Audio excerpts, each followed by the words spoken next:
And so I went into public service and I started studying economic policy at Australian National University, and started quite quickly going through the ranks of the public service and realised quite early on that I wouldn't be able to make the change that I wanted. So I thought, well, fuck it, I'm just going to do it my way then.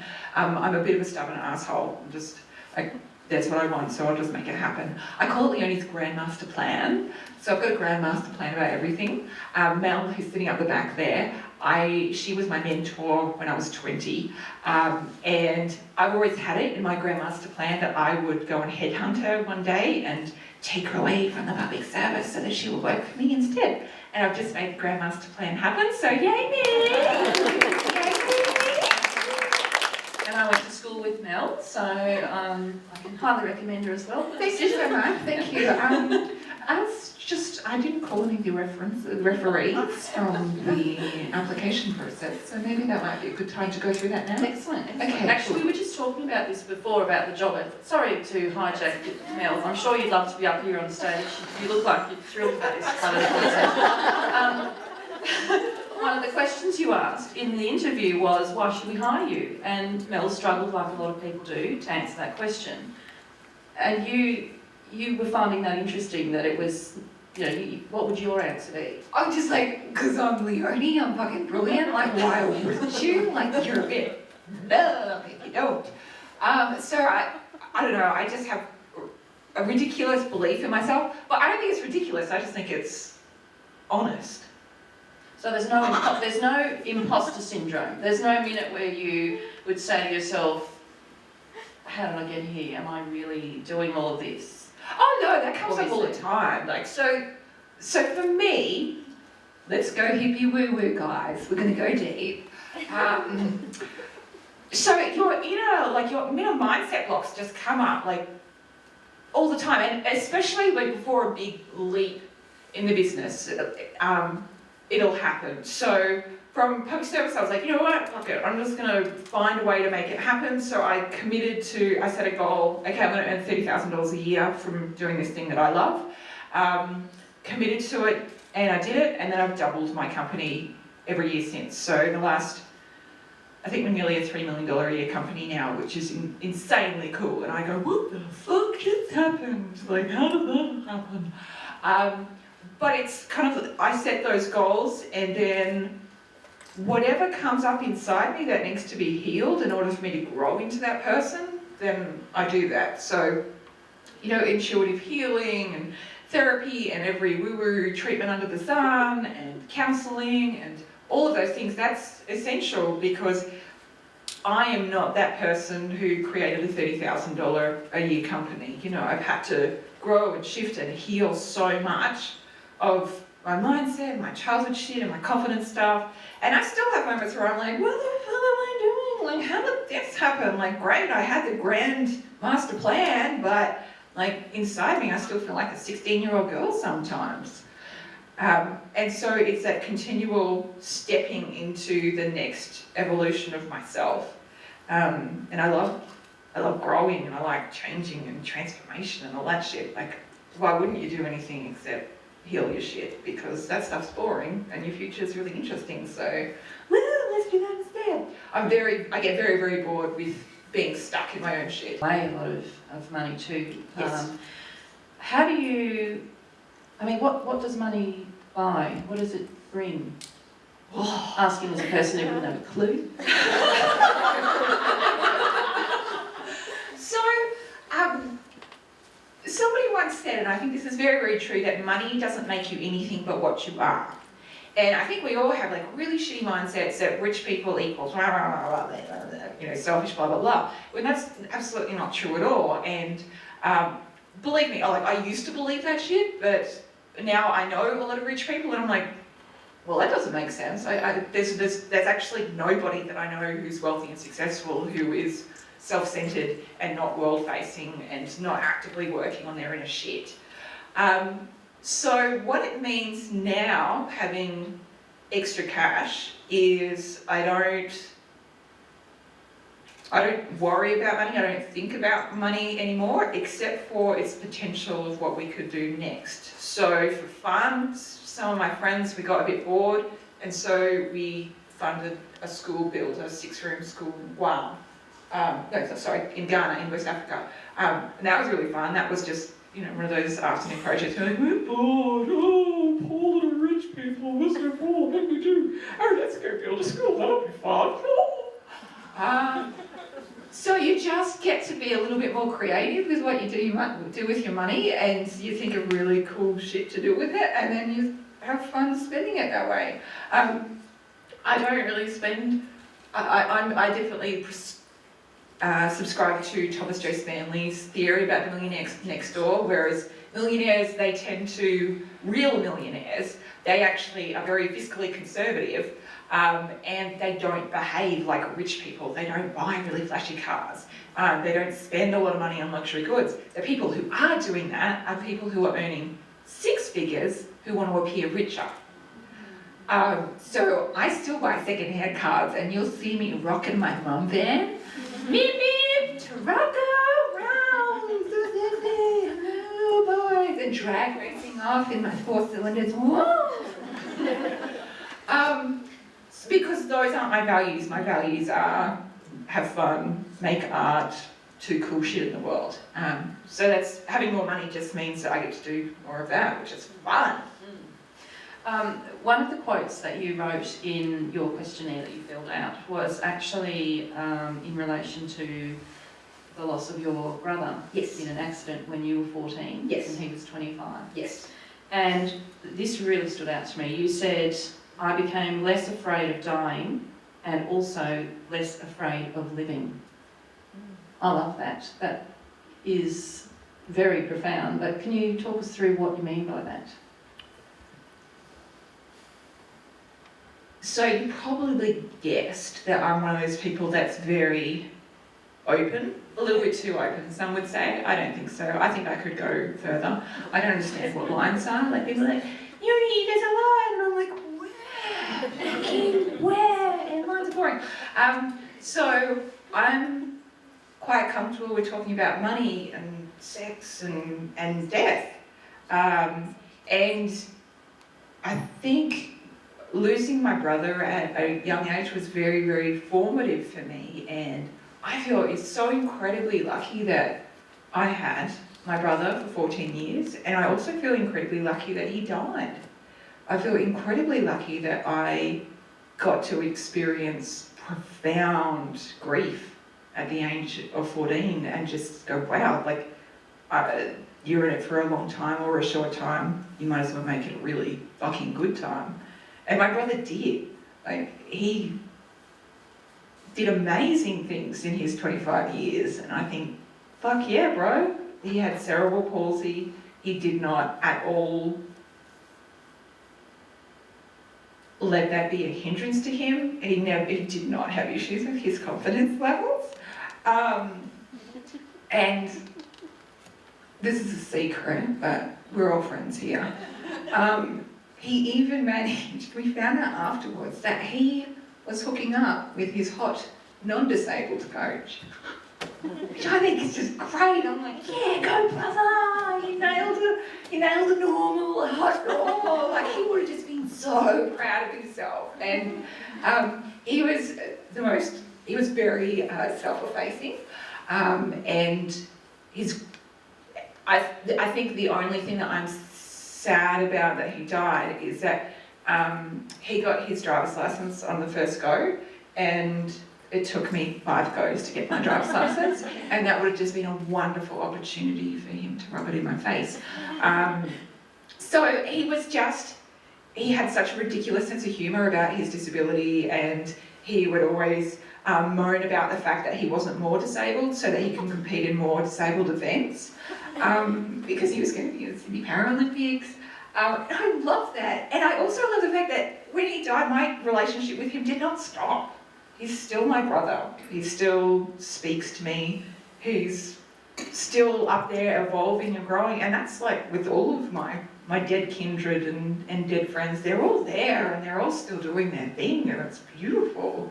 And of course, sometimes the pain of him not being here anymore is just horrific and overwhelming. But I still get to see his spirit. And when I decided I wanted to fall pregnant with my first daughter, I was having trouble bringing her through into the world, and I knew she was trying to come through, and I had a few bleeds, and she still hadn't come into my belly yet. And I remember one night having a dream, and I saw this big star being coming out, and all of my dead kindred were coming out of the sky, and my brother was leading them, and my daughter was on a horse, and he just led her down. Yeah, and her name is Ostara because she came from the stars. And I feel so lucky. I feel so, so lucky. And my brother, I talked to a psychic once, and she was a great psychic, and she said, "Why are you even calling me? You know that you can speak to your brother at any time." I'm like, shut up. And she's like, he'll always be your big brother, and he'll speak to you through the stars. And I thought, oh, that's so beautiful. And I told my siblings about it, and so they went to go visit his grave with my niece and nephew.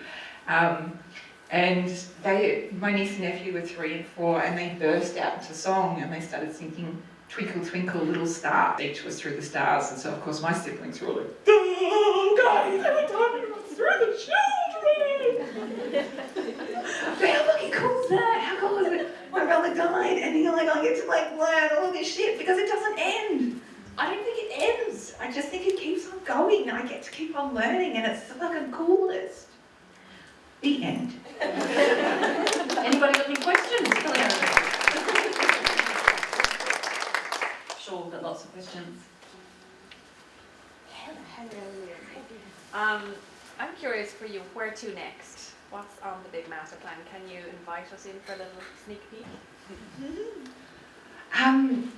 So the way I work is I always wait for the angels to tell me what to do next. So I actually am just as clueless as you as to what's going to happen next. I know that, so my workbooks, some of you might have got them in there, but there's also the companion diaries in there as well. You guys have now got the last ones in stock in Australia, so enjoy! Those will always continue. They're now being used by over 250,000 women around the world, which is pretty fucking amazing. And I love seeing women use them because they're like dream midwives. It teaches you how to bring your dreams into the world, and it's amazing to see women light up and bringing those dreams of theirs into the world. And so I see and believe that they're going to be like a New York Times bestseller every single year, and that in every small town around the world there will be women that are using these workbooks and coming together to make their dreams come true. And I believe that when women do that, that's actually when the whole world will heal, because you all are the women who will change the world. And the Dalai Lama says it is the Western woman who will heal the world and heal the planet. Because when we become activated into our power and start making our dreams come true, we're not making shitty dreams come true. We're not making shitty dreams come true that wreck the fucking planet and hurt other people as they do it. Women come in as mothers to the world, and every child is our child. And we're like, you know what, we can't sit still. We have to go and do the things that we need to do in order to make that happen in all of the different missions that we have on this earth. So that's why I want to see them so widely shared, because I want to see women everywhere activated to make their dreams come true. My academy, which is where I decided a long time ago that I didn't really want to spend much of my time marketing. I just prefer to create and help. And so now I just make all of these courses and stuff that I love, the creativity and business and marketing and spirituality courses, and I just put it all in the academy. So we've now got over 100 courses in there, and we just give it away free to all of our members. That makes me happy, just extreme generosity that way. And more on the philanthropy front. So we just gave a $10,000 check to Room to Read to build a library in Vietnam, which is super fun. And I just got an invitation today to spend a week with Richard Branson on his island next year, so that could be fun, but I'll check if I'm busy that week, I don't know. Like, if it happens, cool. If it doesn't, something else cool will happen. I'm trying to be quiet and sit still at the moment and just listen for what's next, because it's not about me, it's just getting the next mission and just going ahead and making it happen, because it'll be really fucking fun. And I'm sure it'll have to happen for a reason. The end. Love the hippie. That's what you needed, isn't it? Maybe one more question, one or two more questions? What specific things do you do to get those creative blocks in your business and your art and things? What works for you? So I always say that there's two kinds of creative blocks. One is when you've just got your head up your own asshole and you just need to pull it out and create, which is probably, I would say, a good 80% of the time for creatives. You know, we're all like, oh, none of them move. It's fucking boring. Let's stop doing that, guys. And what I advocate for that is give yourself a goal. You know, you want to write a book. Let's say you want to write a book. I'm sure you've never written a book. Write one book. Never again. I'm scarred. So I would suggest, okay, you want to have a book done. You want it written in the next year. So your goal is to have 3,000. You know what? Like, I'm such an advocate of even shorter deadlines. So I would be the kind of person to write a book, like 50,000 words in 2 months, because that's, for me, easier to go, you know what, 3,000 words a day until it's done, motherfucker. Because otherwise I will get bored and I will leave it behind. So short, sharp deadlines, public accountability. So when I was writing 50,000 words for one of my programs, I told my mates, and I would tell them every single afternoon, all right, I've got to write another 3,000 words before the sun goes down. And then when the sun went down, you can bet your ass I was typing back in, going, yep, got it done. That kind of public accountability and having like a self-control app and making sure you're turning off the internet, because the internet is the greatest destroyer of creativity and productivity on the known universe. Turn it off, fucking turn it off, go into a Wi-Fi free zone. That's how you increase your productivity. That's how you do it. And stop cleaning, because fuck cleaning. So that's the first kind of creative block, is get over yourself. And the second kind of creative block happens when you're actually depleted and you've got nothing left in your well. That's actually where I'm kind of at the moment. And my spiritual mentor hero says, Leonie, like, I don't understand why you keep on expecting to withdrawing from your energy bank account when you've been putting nothing in, and just keep on taking out, keep on taking out. And I'm like, when you explain it that way, just makes me hate you, really. Just because it's just so simple and wise, and fuck you very much. So in that case, this is what I'm doing, is setting myself a plan for the replenishment of my well. So doing ridiculous things just for me, and getting enough sleep, and eating greens, and all those very, very boring human life things that need to happen, and taking myself on artist dates, like Julia Cameron says. If you've never read Julia Cameron's The Artist Way, I mean, that's brilliant, but just listen to her. She's an ancient crone of brilliance and goodness. The end. That's great advice. P.S. Just create. Yeah, great advice. Well, it's been, I can't think of the word. Very inspiring. It's very inspiring to meet you and hear your approach, and just listening to you makes sense of your success. You know, it's obvious why and how you've got to where you are, and we can't wait to see where you go next, and we'll all come along. Thanks. And I just want to tell you all, like, you are all of you, we're going to have a moment, guys. You were all born with a mission and a reason, and we all need you on this planet, and we all need you to be doing this big work. And the reason this planet is suffering is because there's a big hole and we need you to fill it. So please do, and you will have so much love and support from all of us in this room and so many others around this world, and all of the angels and ancestors as well, and whatever you want to believe in, whether it's the Great Spaghetti Monster or Donald Trump, I don't care. I will love you anyway. Really generous. Has anyone watched Miranda? When she starts singing, she can't Yeah. stop.